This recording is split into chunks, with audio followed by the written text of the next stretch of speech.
I've had a really good reading year, and it's been especially a good year for short books, which are some of my favorites.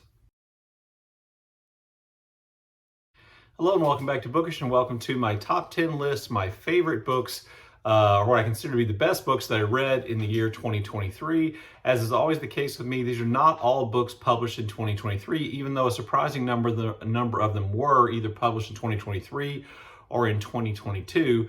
I did have, some actual recent reads, recently published books in my list. Again, this is my personal opinion about, what I thought were the best books that I read in 2023. And, they're not necessarily me saying that these books are better than whatever books that you read, but books that I thought were great and that I wanted to draw more attention to by making this video. I have 4 honorable mentions I want to start with before I get to the actual top 10 list. I'm going to talk about these really quickly because each of these books is something that I've already talked about.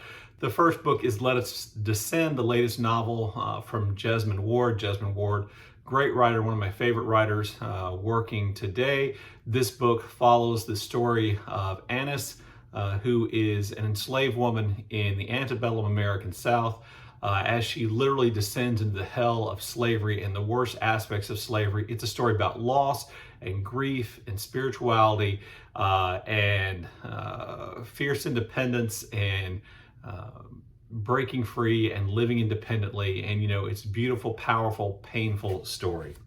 The second book on my honorable mentions list is also a book that I read this month, and that is Fishing for the Little Pike by Juhani, Karila, translated from the Finnish by Lola Rogers.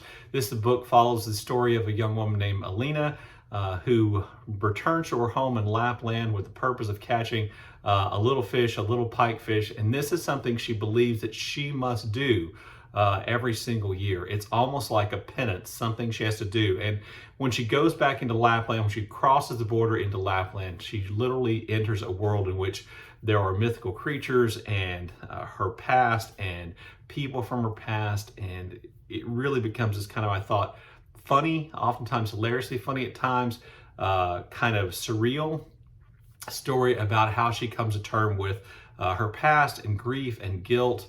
And I just thought it was really good.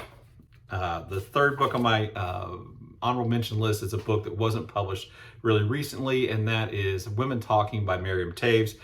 This was a booktube darling a few years ago, and as oftentimes is the case with those books, for whatever reason, I have a resistance to actually reading them. So I finally got around to it. It tells the story of a group of Mennonite women living in South America who slowly discover that they are being drugged and raped by men in their community. And then they have this series of meetings secretly in which they try to figure out what they want to do about this.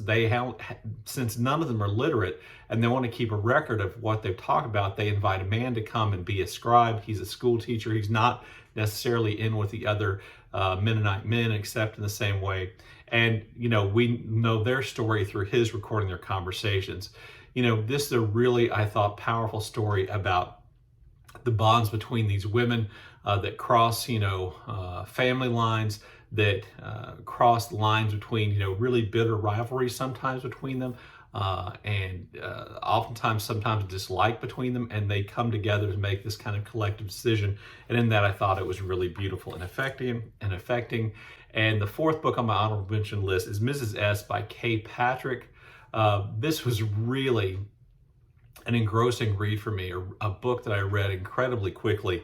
It's about a young woman who is dealing with her gender identity in some way. She takes a job at an English boarding school where she's more or less like a house mother, I think would be how you describe her. She doesn't have teaching responsibilities. She has all these other responsibilities, primarily take care of the girls who live in her dorm. She is befriended by, I believe, a physical education teacher there who is a lesbian, and then our main character falls in love with Mrs. S, the wife of the headmaster of the school, and they enter into an intense, oftentimes, unnerving relationship. And really, I thought that what Kay Patrick does here best is captures the intensity and the obsessiveness of newfound love, lust, etc. I thought it was really good. Just outside my top 10, all 4 of those books. So then on to the top 10. At number 10, I have Trespasses by Louise Kennedy. This book was nominated, I believe, longlisted for the Women's Prize, maybe shortlisted for the Women's Prize in fiction. I can't exactly remember. This book tells the story of a young, or relatively young, woman living in Northern Ireland during the time of the Troubles. Her name is Kushla. She works as a teacher at the local school. She also works to help her brother, who runs a pub in Belfast. And her brother's pub depends in large part on the business from Protestants, even though he's a Catholic, and there are frequently soldiers and other Protestants come to drink at his pub. So in a lot of ways, his business depends on these kind of Protestant customers. Kushla meets there and falls in love with a man named Michael Agnew, I believe, who is a lawyer who defends people who have gotten caught up in the Troubles. He himself is a Protestant. She meets him, she falls in love with him, begins an affair with him, even though he is married. This, causes her to kind of question lots of things about herself. It, reveals things about him and their relationship, but also it has really powerful consequences on her life and the lives of people around her. And what she finds out is that sometimes her decisions don't just have negative impacts for her, but for others. And yet she can't really regret this affair that she's had with this man. At number 9, I have a book by fellow booktuber Marc Nash, and that's The Death of the Author in Triplicate.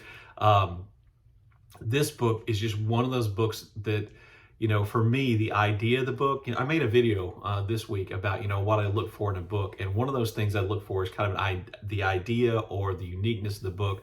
And this book felt incredibly unique and had a really cool idea. And it was just, to me, kind of delight to read and explore and think along with, maybe what Marc wanted us to think about. It's a novel divided into 3 parts. The first part is a stream of consciousness in which we are in the head of a police detective who goes to a crime scene to investigate a death. And it is kind of really surreal, almost dreamlike, in the fact that the police detective seems to stumble from one discovery to another and try to create some kind of relationship between them, as we do in dreams that doesn't always make sense. And then that investigation is cut short. That part of the novel is told in the first person. The second part of The Death of the Author in Triplicate is told in the second person, in which we see essentially an argument between the wife and the agent of a former, I believe, retired police detective who has died in the midst of writing a detective story after having published, I believe, 2 other successful detective stories. And since this book is incomplete, there's an argument between the agent and the wife of the author detective about who should be able to complete it, who has rights to it, and all those kind of things, which kind of causes a question, I think in some ways, the commercial nature of writing in books. And then the third section is told by, we see the author of the book we've been reading reflect on their writing process, on their life, on kind of the mundanity of writing, how that process takes place, and the relationship with his wife. And I just thought it was really, really brilliantly done. And, if you've read any other of Marc's books, you know that there's a tremendous kind of joy in the wordplay and word choices and the way in which words combined in sentences. I just really, really liked it. Number 8 on my list is Human Acts by the Korean author Han Kang. This is the only Han Kang I've ever read. She's much more famous for books like The Vegetarian and others. This is one of, I believe, her earlier works, and it basically tells a story, or the story is basically set around the Gwangju Democratic Uprising, which took place in 1980, protesting against kind of the dictatorial power of the South Korean government in Seoul. And that uprising was met with incredible violence from government officials and military forces, which resulted in all kinds of deaths. And essentially what we have then here is the story of that event told from the point of view of 6 different narrators, and then the last point of view is the authors, I believe, themselves. And each one of those narrators is in some way connected to one another, and it's almost like each one hands the baton to us in a certain extent, even though not directly. I'm kind of making metaphor from one another to tell the different aspects of the story, not just the violence and the horror that occurred, the suppression of this democratic uprising, but the long-term impacts that had on people and families and the decisions they made in their own lives. Some of these characters are unable to move beyond this event at all. And it really was, I thought, powerful in lots of ways, kind of brutally beautiful, and an incredibly interesting story. So that was my number 8. Number 7, I have a book which is also nominated for the Women's Prize, but I can't remember if it was shortlisted or not, and that is Fire Rush by Jaqueiline Crooks. This is one of those books that impressed me so much by the way in which the atmosphere was created and the way in which the writing kind of brought to life the atmosphere of this neighborhood in London, which was more or less home to a large number of immigrants, primarily Jamaican immigrants and other immigrants from the Caribbean, I believe, and the world in which young people in that community lived and thrived, the kind of, tedium of their work and how they relieved that by partying, going to clubs and dancing to dubstep music, and the music and the language are worked together brilliantly. We follow the story of a young woman named Yamaye, I believe that's how you would pronounce her name. She falls in love with a man. Tragedy ensues related to racism and police violence. She then gets caught up with another man who is, an acknowledged criminal and a dangerous person, and she more or less is kind of forced into his orbit and relocates away from her father and mother, who had become divorced but lived really close together. She's forced away from them, and she's kind of she's kind of kept prisoner. Eventually she breaks away. She goes back to Jamaica, kind of in search of, part of the story of her mother and father. In Jamaica, she finds kind of like a paradise, and that paradise is interrupted when her past comes back to haunt her, and there's this kind of violent ending. And the story at the end, I think, kind of breaks down a little bit, but the beauty of the language and the culture that's evoked and the experiences that are evoked, I thought were just incredibly brilliant, and I thought it was a very, very good novel. Number 6 on my list is a novel that I haven't seen discussed all that much, but a really good one nonetheless, and that's Blood Red by the, I believe, Ecuadorian author, Gabriella Ponce. It was translated from Spanish by Sarah Booker.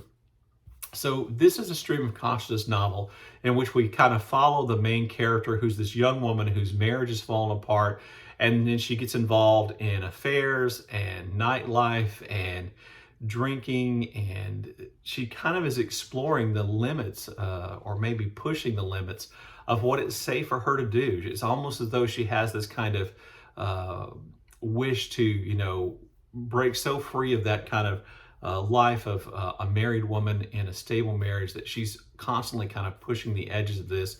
So all aspects, I think, of, well, not that I would know, but a lot of aspects of being a young woman and of women are explored. Our main character has a fear and obsession literally with holes, bodily holes in general, and that kind of is a thematic thing running through the novel. And I just thought it was really brilliant and powerful, and a book that I'm very glad to have read.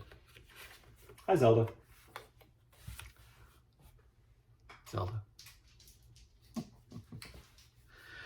So at number 5 on my list is the book Telephone by Percival Everett. Our main character in Percival Everett's Telephone is a military veteran and a college professor whose marriage is falling apart largely because his daughter is dying. I can't believe she's died or is dying at the time. This affects his ability to have a relationship not only with his wife, but with other people who work with him at the college.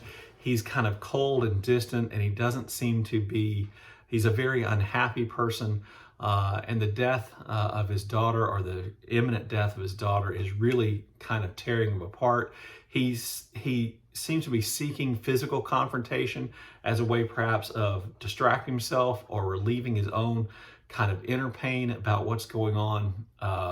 He goes to a bar where he almost gets in a fight. And then he's traveling somewhere, and he is slipped a note in his coat where somebody says, help us, and he begins to investigate, and he becomes convinced that a group of women are being held hostage and is forced labor at this place, I think in New Mexico.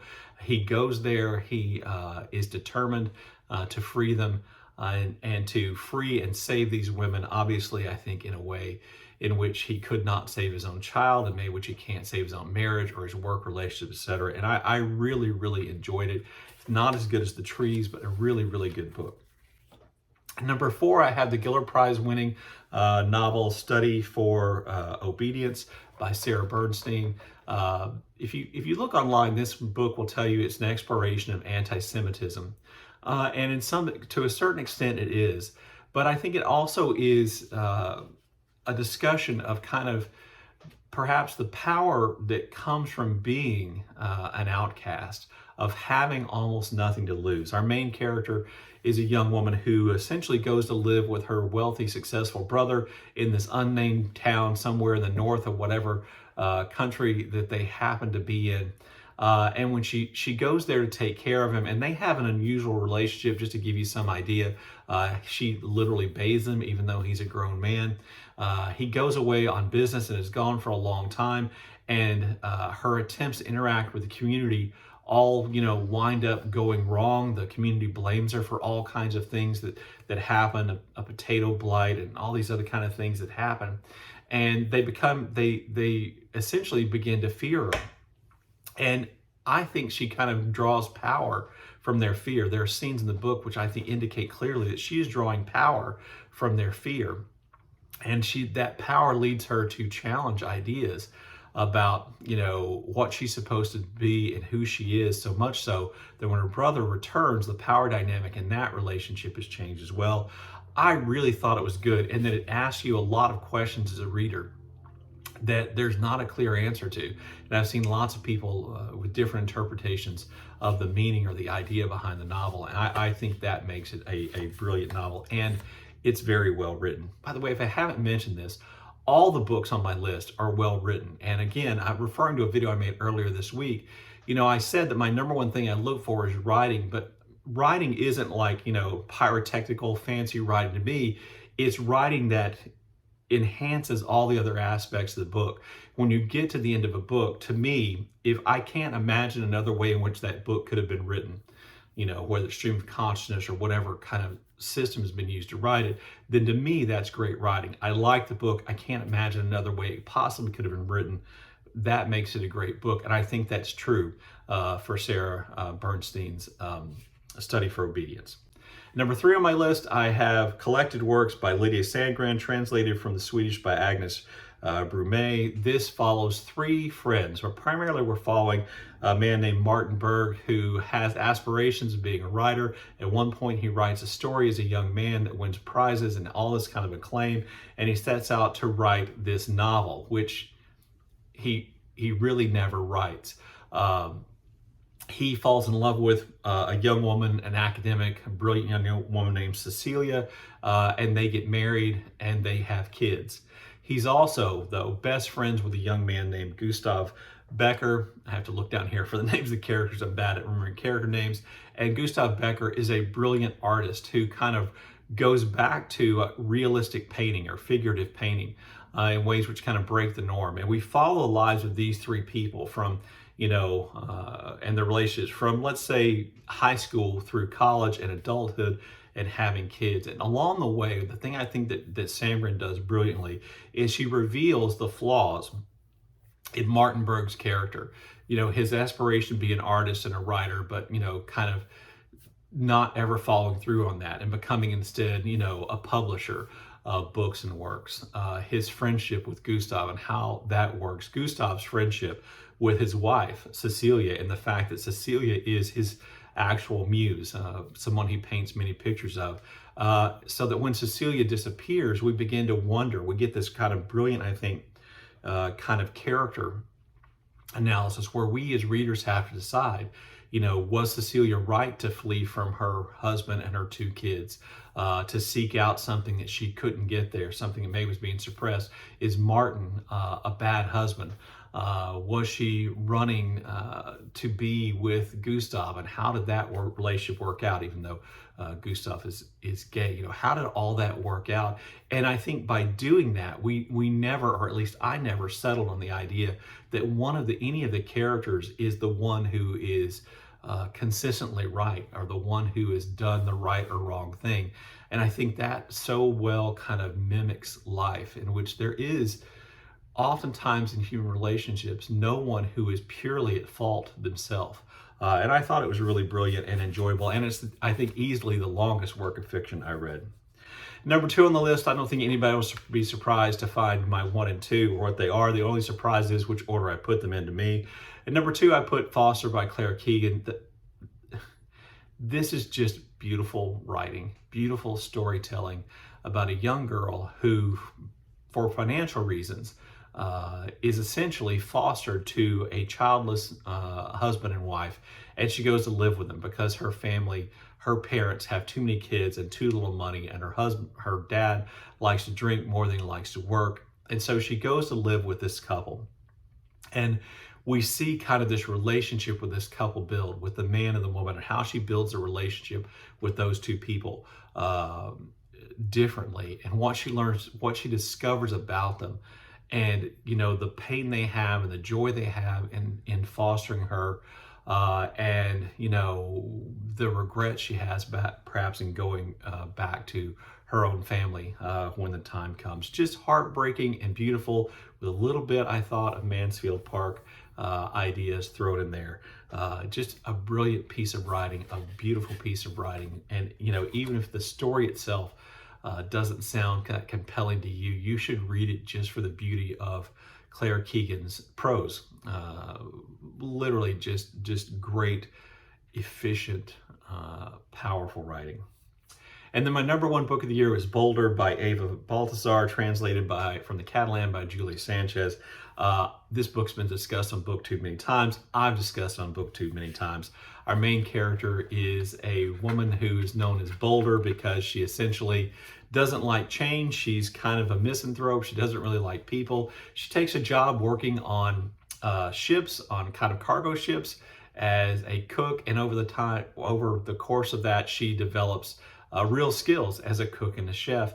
She meets a woman named Samsa in a bar in a town in Chile. I can't remember if it's Santiago or not, and just immediately falls in love. And they begin a love affair together, which is intense. At times they're separated, and then then Boulder decides to, you know, break free of her name and what people normally think about her, and she follows Samsa, who has, you know, good paying jobs and is a professional. I believe she's an engineer of some kind, to Reykjavik, Iceland, where they move in together and they live and they have this kind of idyllic life, until Samsa decides that she wants to have a baby. This is something Boulder has really very little interest in and never wanted to do in her life, and this decision then throws their relationship into a kind of a crisis, at least from Boulder's point of view, and it changes that relationship. It adds a new person with which Boulder has a relationship. It causes her to question, you know, whether or not their relationship can continue.